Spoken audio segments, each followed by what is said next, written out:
స్థానిక కొత్తపేట మల్లలింగ భవన్లో జరిగిన విలేకరుల సమావేశంలో జంగల అజయ్ కుమార్ మాట్లాడుతూ రాష్ట్రంలో ఉన్న అన్ని తాలూకా కార్యాలయాల వద్ద పట్టణాల్లో 2 సెంట్లు, గ్రామాల్లో 3 సెంట్లు ఇల్లు లేని నిరుపేదలందరికీ ఇళ్ల స్థలాలు ఇచ్చి వారికి ఇంటి నిర్మాణానికి 5 లక్షల రూపాయలు ఆర్థిక సహాయం చేయాలని సిపిఐ ఆధ్వర్యంలో ఇప్పటికే ఒక దశ పోరాటాన్ని కొనసాగించామని, మలి దశ పోరాటంగా ఈ నెల 10వ తేదీన అన్ని తాలూకా కార్యాలయాల వద్ద ఆయా లబ్ధిదారులను సమీకరించి అర్జీలు ఇప్పించే కార్యక్రమాన్ని చేపట్టడం జరిగిందని అన్నారు.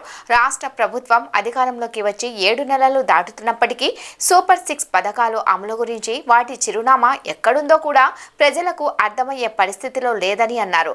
ఈ కూటమి ప్రభుత్వం ఇప్పటి వరకు కనీస ప్రయత్నాన్ని కూడా కొనసాగించడం లేదని ఆవేదన వ్యక్తం చేశారు.